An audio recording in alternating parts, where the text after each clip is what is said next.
പയർ കൃഷി ചെയ്യാൻ വേണ്ടിയിട്ട് നമ്മൾ ഈ പയർ തോട്ടത്തിൽ നിന്ന് നല്ല പയറുകൾ കുറച്ച് ശേഖരിക്കണം. ഇപ്പോൾ പച്ചപ്പയർ പൊട്ടിച്ചുകൊണ്ടിരിക്കണ ആദ്യമായിട്ടുള്ള വിളവെടുപ്പാണ്. ഇതിൽ കുറച്ചൊക്കെ ഉണങ്ങി നിൽപ്പുണ്ട്. വേണ്ട പൂക്കളൊക്കെ ഇഷ്ടം പോലെ ഉണ്ടായിട്ടുണ്ട്.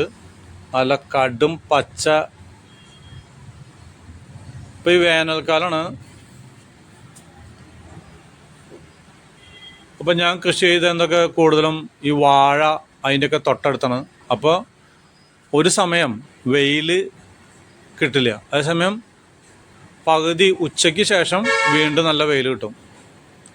അപ്പോൾ അങ്ങനെ ചെയ്ത് കഴിഞ്ഞിട്ടുണ്ടെങ്കിൽ നല്ല തഴച്ചിങ്ങോട്ട് വളരും. കണ്ടില്ലേ?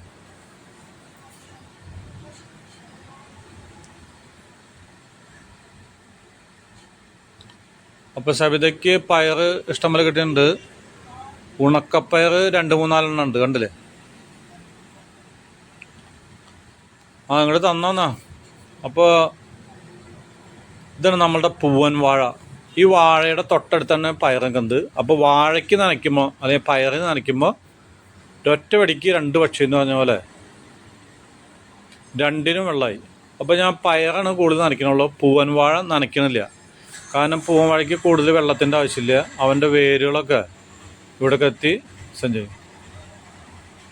അപ്പോൾ വേണ്ട ഈ പയർ മണികളൊക്കെ ഇപ്പം തന്നെ ഉണ്ടായിട്ട് ഉണങ്ങി കിടക്കുന്നതാണ്, നല്ല ഉണങ്ങിയതാണ്.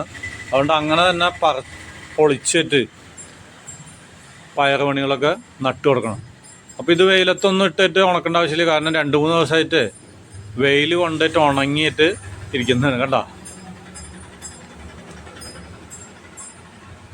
അപ്പോൾ ഇതിൻ്റെ കടയ്ക്കൊക്കെ സ്പ്രിങ്കളൊക്കെ വെച്ചിട്ടുണ്ട്. ആവശ്യമുള്ള വെള്ളം തണുപ്പ് കിട്ടിയാൽ മതി, മുളയ്ക്കും.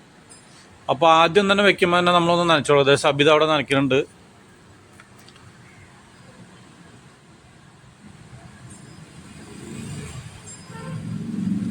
ചാണകമൊക്കെ ഉണ്ട്. അപ്പോൾ ഒരു കുഴി കുത്തി ഒരടിക്ക് താഴ്ത്തിയിട്ട് ഞാൻ അങ്ങോട്ട് മൂടി അതിൽ കുറച്ച് ചാണകം ഇട്ടിട്ട് കുത്തി മറച്ചു.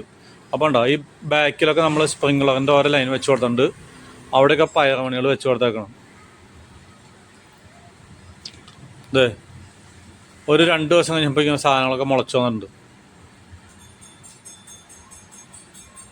കണ്ടോ? പയറൊക്കെ മുളച്ചു തുടങ്ങി. കൂടെ ഞാൻ കുറച്ച് മത്തൻ കുരു നട്ടിട്ടുണ്ട്.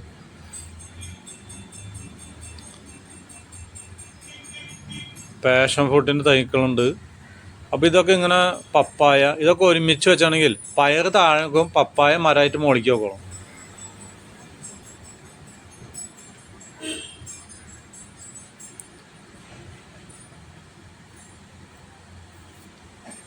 ഇപ്പോൾ നമ്മൾ കണ്ടോ പയറൊക്കെ മുളച്ചു. ഇതുപോലെ ഒരു ഏറ്റം കൊടുക്കാന്ന് പറയും. ഈ കമ്പിൾ ഒരു 3-4 ഇങ്ങനെ ഏറ്റവും മുളശം ഒരുമിച്ച് കേട്ടാൽ എന്നിട്ട് കുട പോലെ അങ്ങോട്ട് അതിൻ്റെ കമ്പി നിൽക്കില്ല, അതുപോലെ തന്നെ അങ്ങോട്ട് ഇങ്ങോട്ട് കുത്തി വെച്ച് കഴിഞ്ഞിട്ടുണ്ടെങ്കിൽ പണി കഴിഞ്ഞു. കേട്ടോ? ഇവിടെ സെൻറ്റർ കിട്ടി 4 വശത്തേക്കും കുത്തു കൊടുത്തു. അപ്പോൾ ഈ പയർ വലുതായി വരുമ്പോൾ നന്നായിട്ട് പയറുണ്ടായി കിട്ടും. നല്ല വെയിലൊക്കെ കിട്ടാൻ എളുപ്പമുണ്ട്. മറ്റിപ്പോൾ കൂടുതലൊക്കെ കൃഷി ചെയ്യുന്ന ആൾക്കാർ ഒന്നും ചെയ്യില്ല, വെറുതെ അവിടെ ഇടുള്ളൂ, കിട്ടിയത് മതി. അപ്പോൾ എന്നെപ്പോലെയുള്ള അല്പം കൃഷി നമ്മുടെ വീട്ടാവശ്യത്തിനൊക്കെ ചെയ്യുമ്പോൾ ഇതുപോലെ ഭംഗിയിലൊക്കെ ഏറ്റം കൊടുത്തൊക്കെ വയ്ക്കാൻ പറ്റും.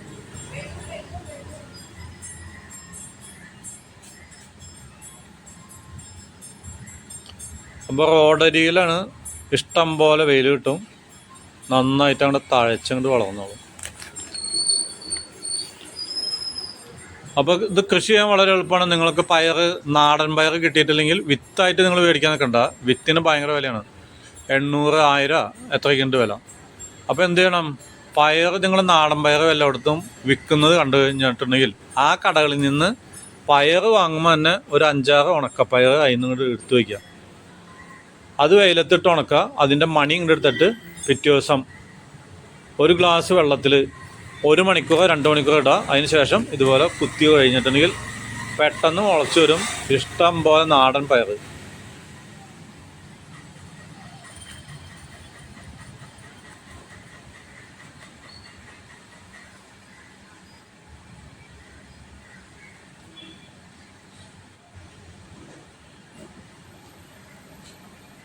ഇവിടുന്ന് ഇങ്ങനെ ഒന്ന് കുത്തിയിട്ട് അവിടെ വെച്ച് കഴിഞ്ഞിട്ടുണ്ടെങ്കിൽ മറയാണ്ടിരിക്കാനുള്ള ഐഡിയ ഉണ്ടോ? അപ്പം നിങ്ങൾ വേണമെങ്കിൽ, എനിക്ക് സമയമില്ലാത്തതാണ്, കുഴി കുത്തിയിട്ട് ഇങ്ങനെ കുഴിച്ചിട്ടിട്ട് വിടാം. അതൊക്കെ നിങ്ങളുടെ ഇഷ്ടം.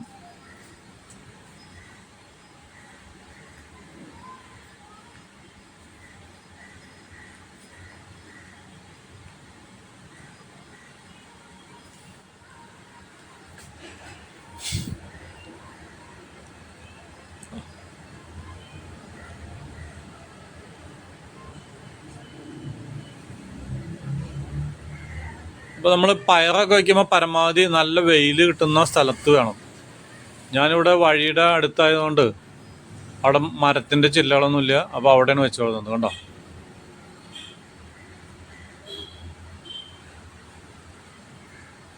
അപ്പോൾ ഇവിടെയൊക്കെ ഒരു നല്ല പച്ചപ്പ്, ഒരു 10-20 ദിവസം കഴിഞ്ഞ് നല്ല പച്ചപ്പ് വരും. അപ്പോൾ കാണാൻ നല്ല രസമായിരിക്കും. പിന്നെ പയറും കിട്ടും. വീടിനകത്തേക്ക് നല്ല തണുത്ത കാറ്റും കിട്ടും.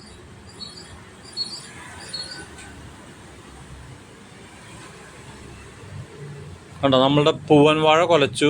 പയർ നനയ്ക്കുമ്പോൾ തന്നെ അതിൻ്റെ വേരുകൾ പയറിൻ്റെ കടയ്ക്ക് പോയിട്ട് വെള്ളവും വളവും ശേഖരിച്ചോളും. ഉണ്ടല്ലേ? ആ സ്പ്രിങ്ക്ലറിൽ നിന്ന് വെച്ച് കൊടുത്തത് പയറിനാണ്. പയറിന് അല്പം വെള്ളം കൂടുതൽ കിട്ടും, പക്ഷെ വാഴയ്ക്ക് അതിൽ നിന്ന് ഇഷ്ടം പോലെ കിട്ടിക്കോളും. അപ്പോൾ നമ്മളുടെ 2 വാഴയും കുലച്ച് കൊലകളൊക്കെ ഇടുമ്പോണ്ട്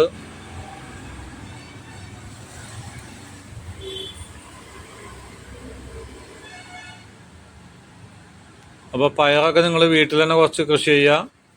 ഒരു ബുദ്ധിമുട്ടുള്ള പണിയല്ല, നിസ്സാര പണിയെന്നേ ഉള്ളൂ.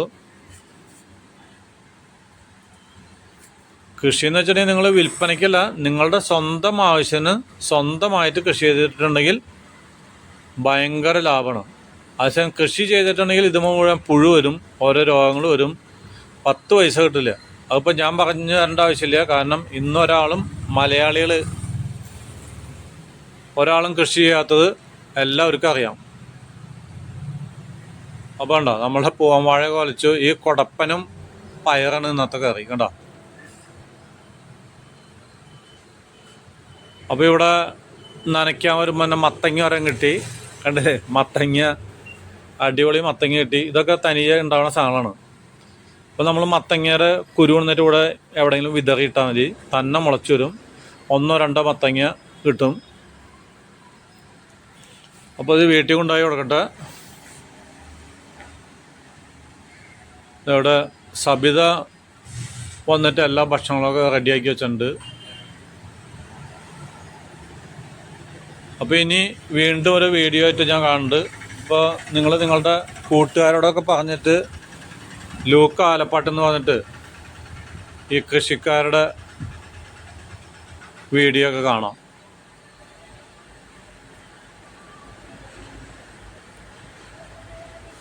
നാളെ വീണ്ടും മറ്റൊരു വീഡിയോ ആയിട്ട് വരാനായിട്ട് നിങ്ങൾ എന്നെ പ്രോത്സാഹിപ്പിക്കുക.